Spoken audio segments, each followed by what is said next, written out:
जय हिंद साथियों।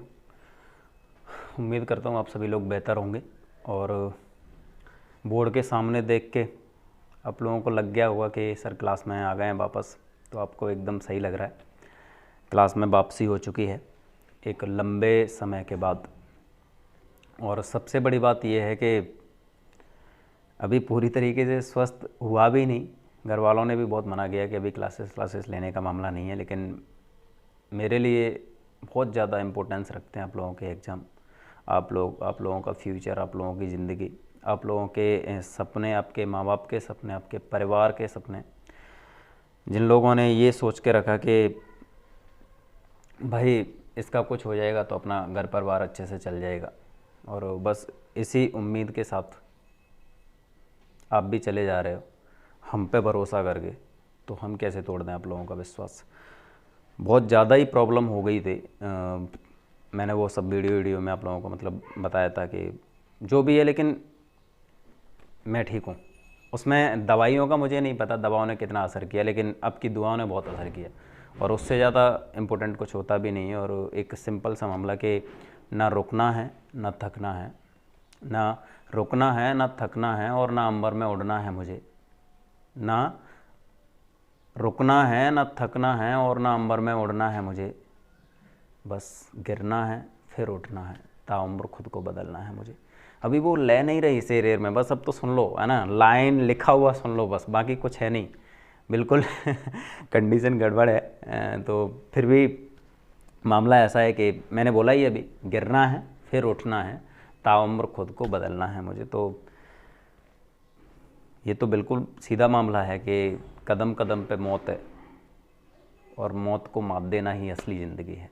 तो मौत तो ठीक ही है, कदम कदम पे है ही, उसमें कोई मामला नहीं है। और आप लोगों को पता है जब मैं गया था उस समय पे एंशिएंट हिस्ट्री स्टार्ट करके गया था। एमपीजी को 7-8 दिन में फिनिश कर लिया था हम लोगों ने। फिर एंशिएंट हिस्ट्री स्टार्ट की थी, और एंशिएंट हिस्ट्री मेरे हिसाब से 2-3 दिन चल भी नहीं पाई थी, तब तक मामला गड़बड़ हो गया।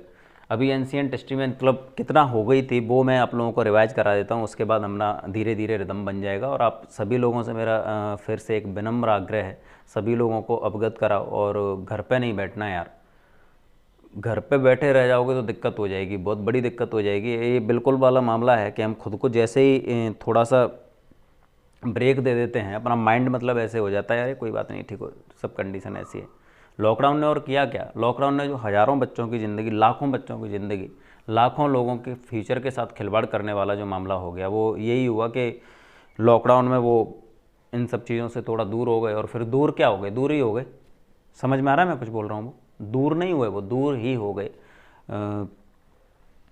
जो बच्चा ये सोच के बैठा था कि मुझे अगले साल एग्ज़ाम देना है, एग्ज़ाम क्रैक करना है, ये करना है, और वो मजदूरी करने चला गया, वो कहाँ पर लौटा, मजदूरी पे ही मतलब टिक गया वो, है ना। तो रुकना नहीं है यार।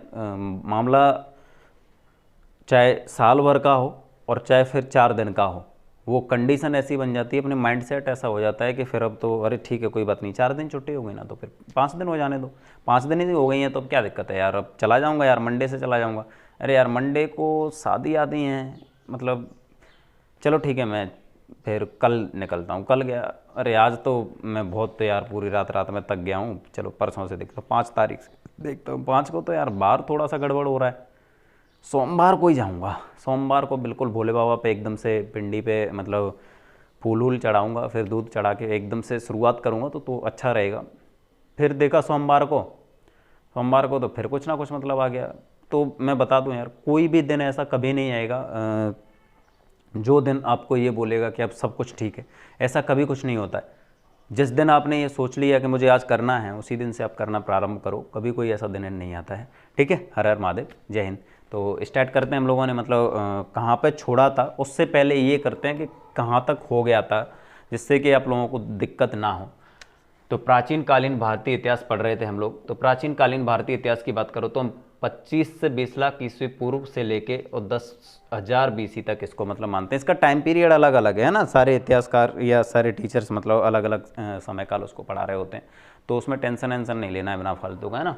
25 लाख बीसी से लेके 10,000 बीसी तक प्राचीन कालीन भारतीय इतिहास को पढ़ते हैं। प्राचीन कालीन भारतीय इतिहास, मध्यकालीन भारतीय इतिहास, आधुनिक भारत का इतिहास, independence history of India, art and culture और वर्ल्ड हिस्ट्री, ये हिस्ट्री के पोर्शन हैं।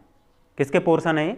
हिस्ट्री के। इसको हमने डिवाइड कर रखा है, इसको कालखंड में डिवाइड किया है, उसके पीछे का कारण है। इसके पीछे का कारण मतलब हम जिन बच्चों ने क्लासेस रेगुलर लिए हैं उन सबको पता हुआ है कि एंशिएंट हिस्ट्री को इतने पे ख़त्म क्यों किया, फिर मिडेवल यहाँ से स्टार्ट करके इतने पे मिडेवल को क्यों ख़त्म कर दिया, फिर आधुनिक यहाँ से स्टार्ट किया इतने पे ख़त्म कर दिया, फिर भारत आज़ाद हो गया, फिर आज़ाद भारत का इतिहास अभी तक मतलब अपना पढ़ रहे हैं हम लोग, है ना, नरेंद्र मोदी तक, है ना। और आर्ट एंड कल्चर की बात करते हैं तो वो पूरे के पूरे टाइम पीरियड के बीच में जो जितना भी कला साहित्य वाला मामला है या कला संस्कृति का जितना भी पोर्शन है उसको हम इकट्ठा करके एक जगह पर पढ़ लेते हैं। और वर्ल्ड हिस्ट्री तो वर्ल्ड हिस्ट्री है भाई, विश्व के इतिहास को हम अलग से मतलब पढ़ रहे होते हैं, तो 6 पोर्शन में हम हिस्ट्री को डिवाइड कर देते हैं। आज हम एंशिएंट हिस्ट्री की मतलब बात कर रहे हैं। तो एंशिएंट हिस्ट्री को मतलब क्या किया हुआ है यहाँ पे देखो, तो एंशिएंट हिस्ट्री को साहित्यिक स्रोत या फिर लेखन शैली के आधार पर, किसके आधार पर? लेखन शैली के आधार पर 3 पार्ट में डिवाइड कर रखा है। इसमें लिखा हुआ है प्रागैतिहासिक, ये लिखा हुआ है आद्य ऐतिहासिक और ये लिखा है ऐतिहासिक। प्राग का मतलब होता है पुराना, पुराना इतिहास, ये है आद्य, आद्य माने बीच वाला इतिहास, और ये लिखा हुआ इतिहास मतलब हम इतिहास की ही बात कर रहे हैं। इसको बात किसके आधार पर की हमने? लेखन शैली के आधार पर। किसके? लेखन शैली के आधार पर। लेखन शैली का मामला क्या है यहाँ पे? ये लिखा हुआ है कि जो प्रागैतिहासिक काल है, प्रागैतिहासिक काल में ना तो लेखन शैली थी और पढ़ने का तो कोई मामला ही नहीं बनता है। जब लेखन शैली थी ही नहीं तो क्या पढ़ेंगे हम लोग, है ना। हम बोलेंगे नहीं मतलब प्रागैतिहासिक काल में बोर्ड था ही नहीं, तो बोर्ड था ही नहीं तो लिखेंगे क्या? तो उस समय पे लेखन शैली थी ही नहीं तो हमने पढ़ी भी नहीं। और इस समय के जैसे हम किसी एग्जाम्पल के तौर पे बोलें, किसी कालखंड को बताएं तो हम बोल सकते हैं पाषाण काल। पाषाण काल में कोई लेखन शैली जैसा मामला नहीं था, ठीक है। आद्य ऐतिहासिक काल की बात करते हैं तो यहाँ पे लेखन शैली तो थी, लेकिन लेखन शैली ऐसी है कि जो हमसे पढ़ी नहीं जा रही है। लेखन शैली है यहाँ पे लेकिन हमसे पढ़ी नहीं जा रही है। और ये इसके लिए एग्जाम्पल देखें तो सिंधु घाटी सभ्यता है। क्या है? सिंधु घाटी सभ्यता। सिंधु घाटी सभ्यता में लेखन शैली है लेकिन हमसे पढ़ी नहीं जाती है, ठीक है। आद्य ऐतिहासिक काल की बात करें तो आद्य ऐतिहासिक काल की जो समय काल, जैसे महाजनपद काल को एग्जाम्पल के तौर पर देख सकते हो आप लोग। यहाँ पे लेखन शैली है भी और लेखन शैली को हम आराम से मतलब पढ़ भी सकते हैं। तो हमने क्या किया है, इसको देखो 3 पार्ट में लेखन शैली के आधार पर डिवाइड कर लिया। प्रागैतिहासिक काल, आद्य ऐतिहासिक काल और ऐतिहासिक काल। इसमें मैंने 3 कालखंडों को लिया है। देखो पाषाण काल, ये सिंधु घाटी सभ्यता और महाजनपद काल, ठीक है। यहीं पे मैं थोड़ा सा इसको मैं बता दूंगा भाई पाषाण काल में क्या था, सिंधु घाटी सभ्यता में क्या था, महाजनपद काल में क्या था, लेकिन थोड़ा सा इधर जाओगे तुम तो तुम्हें पता चलेगा कि धातुओं के आधार पर भी इतिहास को कुछ पार्ट में डिवाइड कर लेते हैं हम लोग। किसके आधार पर? धातुओं के आधार पर। तो देखो 3 धातु मैंने लिखे हुए हैं यहाँ पे, एक तो तांबा लिखा है, एक कांसा लिखा है और एक लोहा लिखा है।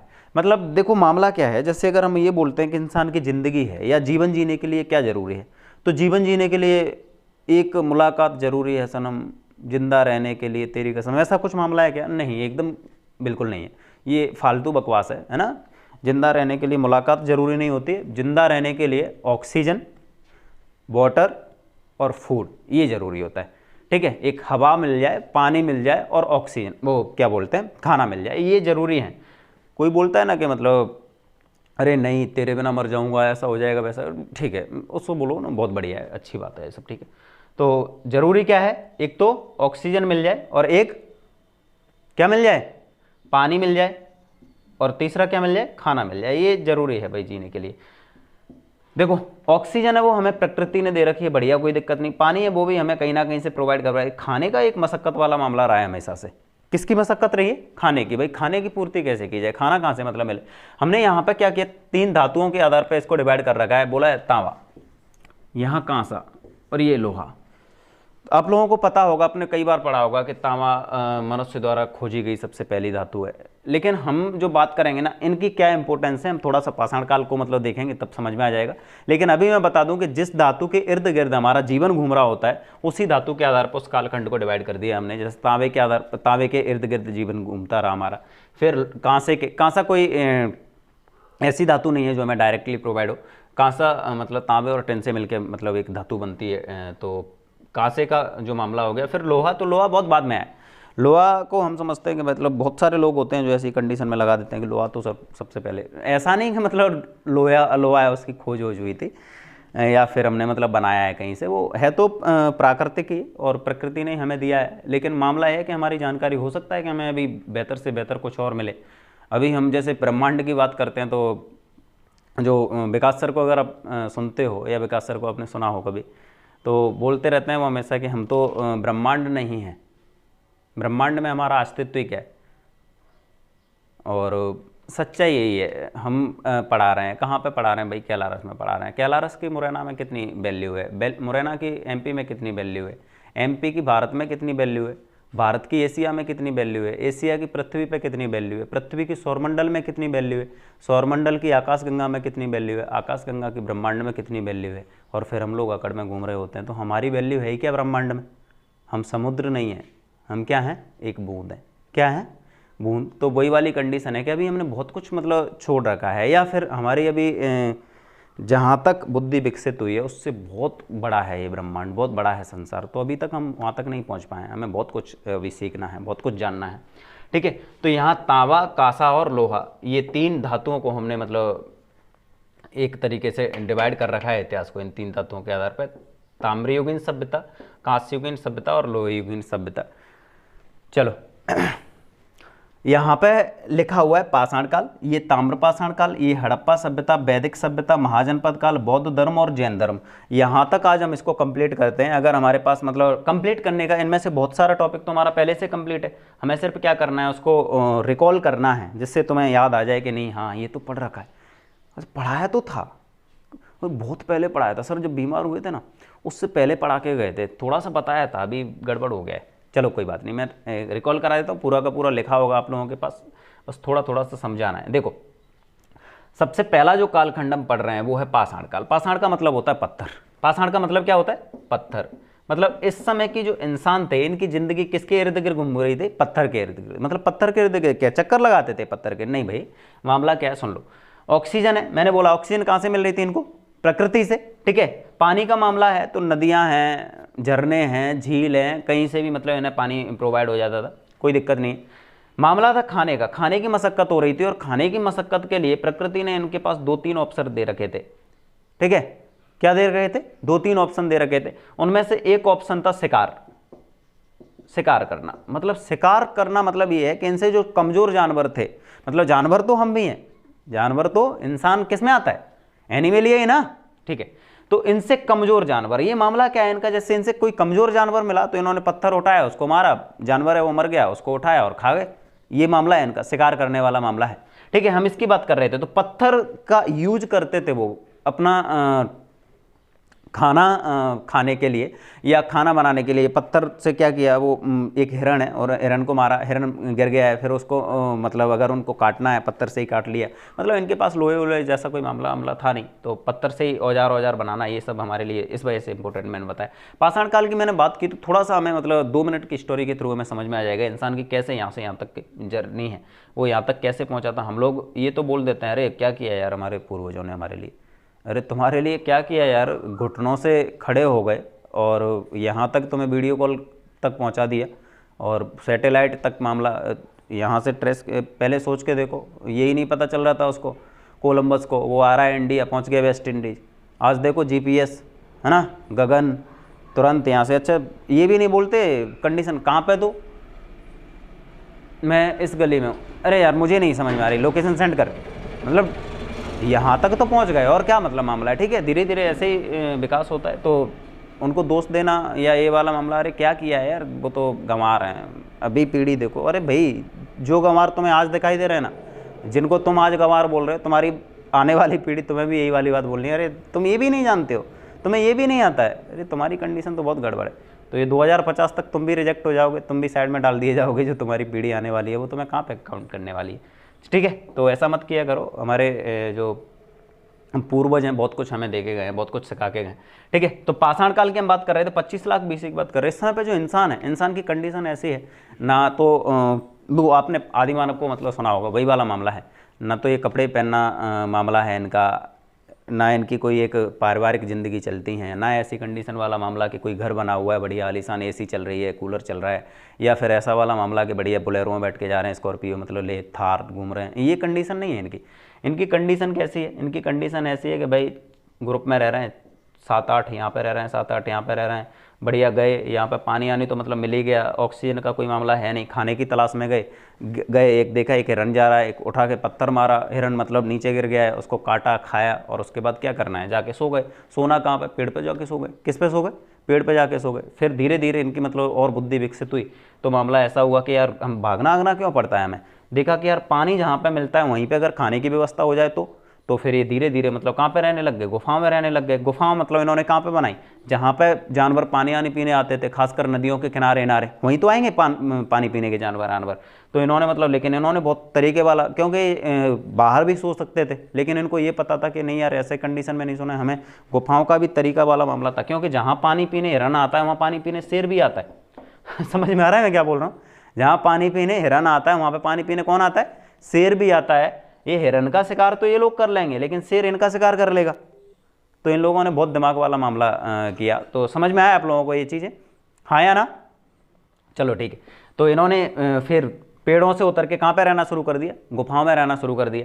धीरे धीरे मामला ऐसा हुआ कि इन लोगों ने क्या किया, खेती करना शुरू कर दिया था। क्या करना, खेती करना शुरू कर दिया था। और जब खेती करेगा इंसान, क्या करना, खेती करना शुरू करेगा, तो फिर इनको परमानेंट अपना रेजिडेंस बनाना पड़ेगा, परमानेंट अपने आवास बनाने पड़ेंगे, परमानेंट स्थायी बस्तियां बनानी पड़ेंगी, या स्थायी बस्तियों में इनको निवास करना पड़ेगा। ये एक जगह से दूसरी जगह नहीं जा सकते। ऐसा वाला मामला थोड़ी होता है कि गेहूं की खेती करी हुई है और इतना बड़ा गेहूं हुआ, उससे बोला अरे यार चल अब हमारा मन नहीं लगता यहाँ पे, अब तो चलते हैं कहीं पे। खेत को थोड़ी ना उठा के ले जाएंगे। आपने सुना भी होगा यार ये ज़मीन तो स्थायी है, इस ज़मीन को लेके न जाने कितने कितने लोग लड़ते रहे, मरते रहे, महाभारत हो गया, ये हो गया, वो हो गया, और ये ज़मीन यहीं के यहीं पे डली की डली रह गई, और हम सब लोग निकल जाते हैं वही 4 गज ज़मीन के लिए, मतलब, है ना। ठीक है, तो ये वाला मामला हुआ। यहाँ पे जैसे हम देखें ना, मध्य पाषाण काल के क्या किया हम लोगों ने, जैसे पाषाण काल है, पाषाण काल को कितने पार्ट में डिवाइड कर रखा है, 3 पार्ट में, पुरापाषाण काल, मध्य पाषाण काल और नवपाषाण काल। पुरापाषाण काल सबसे इतिहास का सबसे बड़ा टाइम पीरियड रहा है, इतिहास का सबसे लंबा टाइम पीरियड रहा है ये पुरापाषाण काल। ठीक है, मध्य पाषाण काल, नवपाषाण काल। पुरापाषाण काल में क्या मामला हुआ, एक तो आग की खोज हो गई। आग की खोज का बड़ा इंटरेस्टिंग वाला मामला है। समझो, देखो 4 लोग हैं और 4 लोग जा रहे थे, उन्होंने एक हिरन देखा। क्या देखा, हिरन देखा। तो उनमें से एक ने पत्थर उठाया, पत्थर उठा के मारा और धड़ाम से मतलब हिरन में जाके लगा। हिरन है मतलब थोड़ी दूर जाके लेट गया, उसको उठा के 4 लोग लेके जा रहे हैं।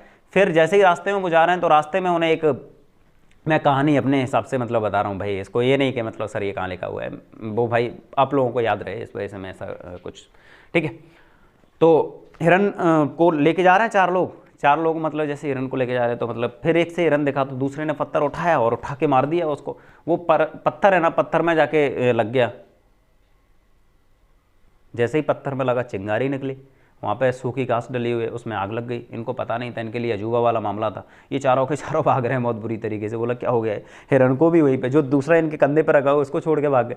थोड़ी देर बाद आए वो लौट के, तब तक वो हिरन जल चुका है, मतलब घास में बिल्कुल ब्लैक हो चुका है। बोला हम तो बाहर लेके आए थे, क्या हो गया इसको। एक दूसरे से मतलब धक्का मारने वाले, तू जा, वो जा नहीं रहे भाई। जैसे ही एक गया तो मतलब जाके देखा यार वो बिल्कुल पिलपिला टाइप का हो चुका है, पहले वो बिल्कुल कठोर टाइप का था। और जैसे ही उसने मतलब हाथ उसका घुस गया उसके अंदर, देखा उसने, थोड़ा सा टच किया, उसको बड़ा टेस्ट कैसा वाला आया, शानदार वाला। उसने बोला कि भाई मज़ा आ गया यार। वो उन लोग चारों लोगों ने खाया है, फिर बोला यार ये तो बहुत शानदार था मामला। बोला ऐसे हुआ कैसे था। फिर इन लोगों ने बहुत बार प्रैक्टिस की, वो बहुत ज़्यादा प्रैक्टिस करने के बाद समझ में आया कि यार आग ऐसे लगती है। तो आग की यार आसान नहीं है कुछ भी, समझ में आ रहा है। मैं बोल रहा हूँ कि यहाँ से यहाँ तक जो ज़िंदगी आई है वो बहुत मुश्किल वाला मामला है। आग की खोज की बात करें, जैसे ही हम बात करते हैं पशुपालन की, भाई पशुपालन का इंटरेस्टिंग वाला मामला आप लोगों ने बहुत बढ़िया से पढ़ा होगा। प्रश्न तो कौन सा, कि मानव द्वारा पहला पालतू जो पशु बनाया गया उसका नाम क्या है, कुत्ता है। सुना है ना, कुत्ता। बोलते अरे भाई कुत्ता तो वैसे ही बदनाम है नाम से, बड़ा वफादार होता है वो, बहुत वफादार होता है कुत्ता। ठीक है, तो अब सुनो मैं जो बात बोल रहा हूँ आपसे। मामला क्या हुआ, जैसे कुत्ते को आपको अगर पता हो तो कुत्ता, अगर ये सुना होगा आपने कि मतलब विद्यार्थी के 5 लक्षण होते हैं, है ना। उनमें से एक लक्षण ये भी है कि उसकी जो नींद है वो श्वान जैसी होनी चाहिए, मतलब श्वान निद्रा, है ना। सुना है ना, पक्का सुना होगा। श्वान निद्रा मतलब कुत्ते जैसी नींद। तो कुत्ते जैसी नींद का मतलब क्या है भाई, अगर थोड़ा सा भी ये भी हुआ तब भी कुत्ता एकदम से जग जाएगा, क्या हो गया, है ना।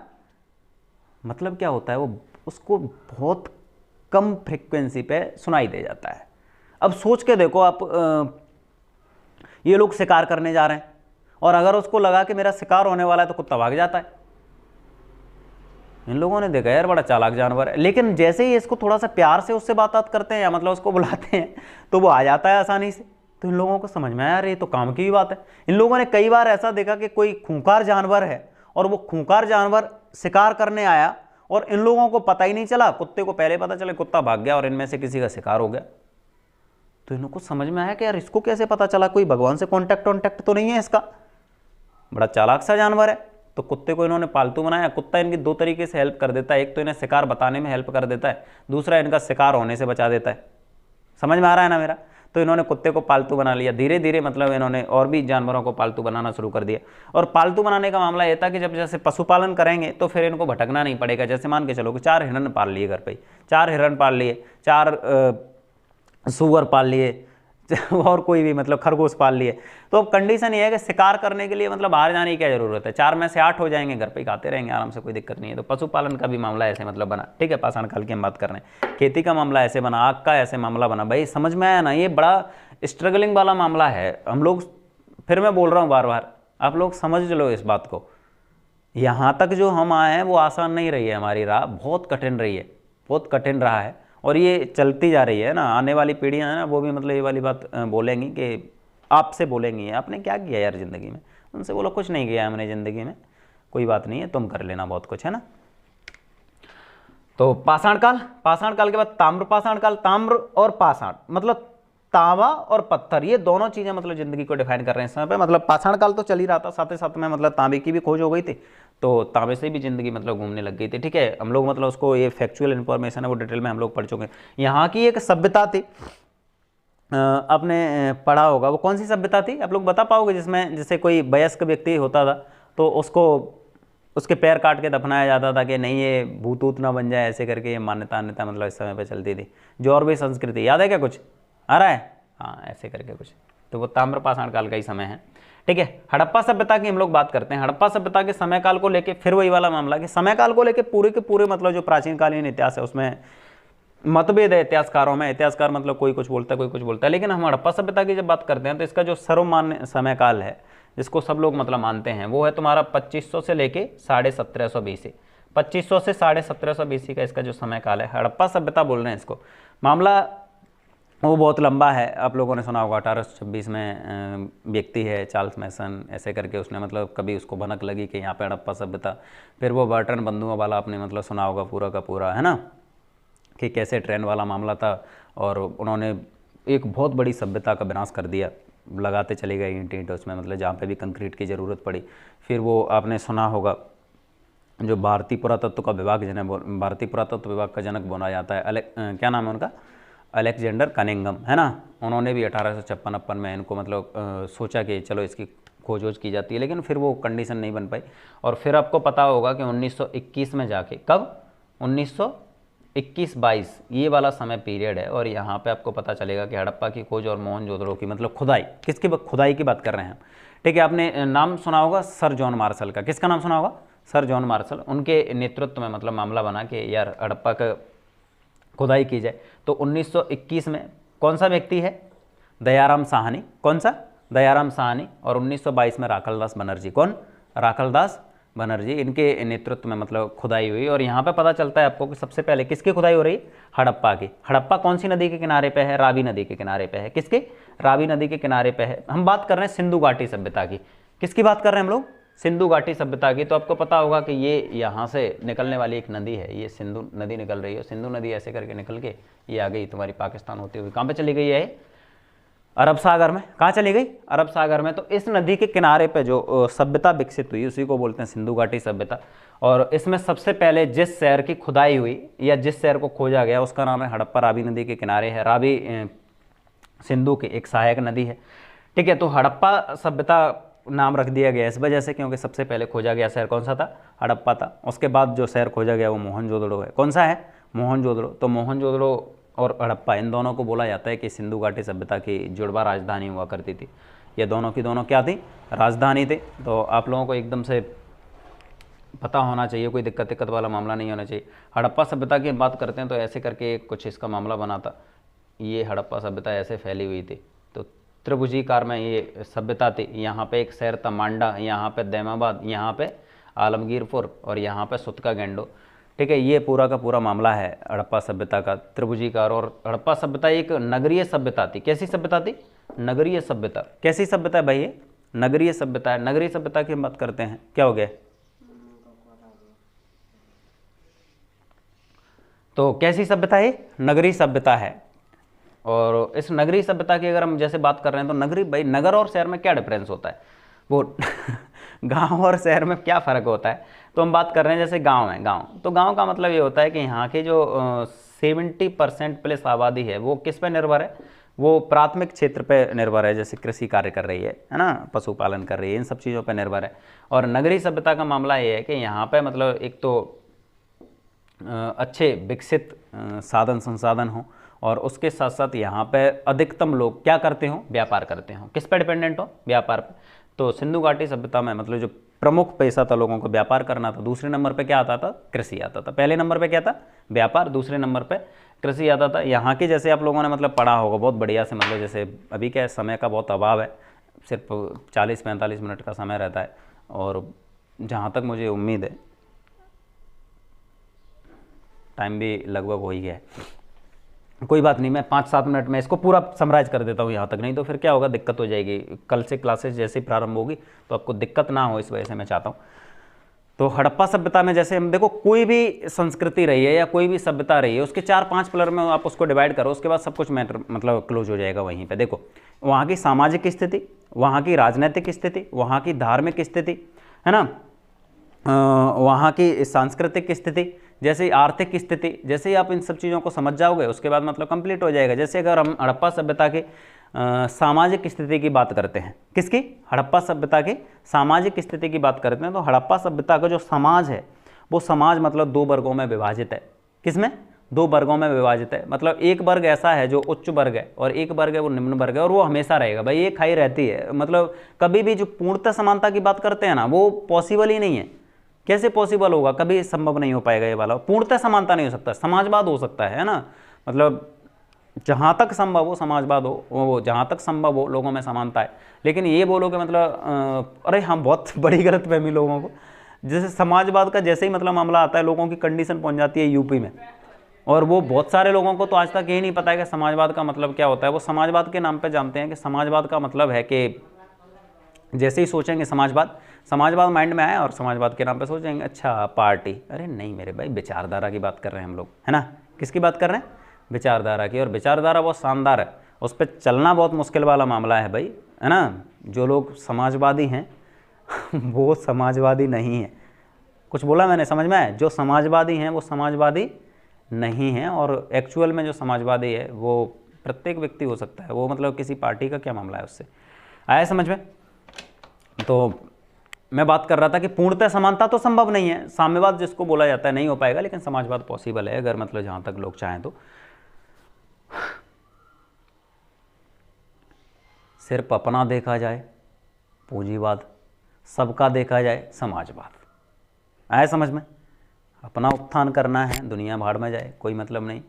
लोगों का खून चूसना है, मुझे कोई मतलब नहीं भाई। मैं अपना सामान बेच रहा हूँ, अगर 10 लोग खरीदने आ गए और मेरे पास सिर्फ एक ही मार कर रखा हुआ है, मुझे कोई मतलब नहीं, मैं 10,000 का दूंगा, तुम तो रेट बढ़ाओ इसके। पूंजीवाद। समाजवाद का मतलब क्या होगा भाई? समाजवाद का मतलब ये है कि 4 लोग हैं और देखा एक रोटी है तो बांट दो भाई, आधी आधी रोटी, मतलब जैसे व्यवस्था हो जाए, टुकड़े कर लो 4-5 टुकड़े, कोई बात नहीं यार, एक आधी खा रहा है, चलो फिर बाकी रोटी टुकड़ों में बांट दो, मतलब भूखा कोई ना रहे, ऐसा मामला। ठीक है, चलो जाने दो। जितना बढ़ता जाएगा ना उतना ही कंडीशन ऐसी होती जाएगी। तो हड़प्पा सभ्यता की हम लोग बात करें तो सामाजिक स्थिति यहाँ की भी वही थी, 2 पार्ट में डिवाइड समाज था। लेकिन यहाँ पर समृद्ध समाज इसको बोला जाता है। कृषि अधिशेष था, कृषि ज़्यादा होती थी, अच्छा खासा मामला था, तो मतलब कोई दिक्कत नहीं थी।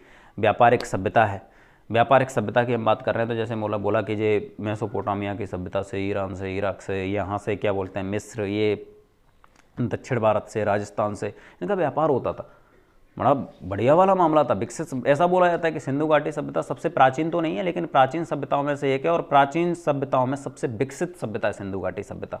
तो यहाँ की सामाजिक स्थिति की हम लोग बात कर रहे थे, तो इनका समाज समृद्ध है। और समाज की हम बात करें तो मातृसत्तात्मक समाज, और मातृसत्तात्मक समाज का इसका हमें थोड़ा सा जो साक्ष्य है वो ऐसे मिलता है कि यहाँ पर मातृ देवी की हमें मूर्ति मिली है, उससे पता चलता है कि यार ऐसा वाला मामला। और हम कभी किसी की मतलब मूर्ति कब बनाते हैं? जब उसका स्थान समाज में एक अच्छा हो, तभी तो हम बनाएंगे उसकी मूर्ति, नहीं तो क्यों बनाएंगे, ऐसा मतलब आप लोगों ने देखा भी होगा ना। तो इनकी सामाजिक स्थिति की हम लोगों ने बात, इनकी धार्मिक स्थिति की बात करें तो उस समय बोला जाता है कि सिंधु घाटी सभ्यता में वैसे तो कुछ एकदम स्पष्ट तो नहीं, लेकिन बोलते हैं कि जो मोहरों से कुछ चित्र टाइप के दिखाई देते हैं वो शायद भगवान शिव से संबंधित है। पशुपतिनाथ है ना, नंदी की भी मूर्ति उर्ति मतलब कुछ मिलने वाला मामला ऐसा कुछ बना है। ठीक है, तो इस वजह से धार्मिक स्थिति मतलब बोलते हैं हो सकता है कि मातृ देवी की ये लोग पूजा अर्चना करते रहे हों कभी। मातृ देवी का मतलब एक और मैंने बताया था उर्वरा की देवी, शायद ये धरती की भी पूजा करते रहे हो। जैसे एक प्रतिमा मिली और उस प्रतिमा के नाभि से क्या निकल रही है, एक पौधा निकलता हुआ दिखाई दे रहा है, तो ऐसा लगता है कि शायद ये क्या करते होंगे, क्या करते होंगे, हो सकता है कि पूजा अर्चना करते रहे।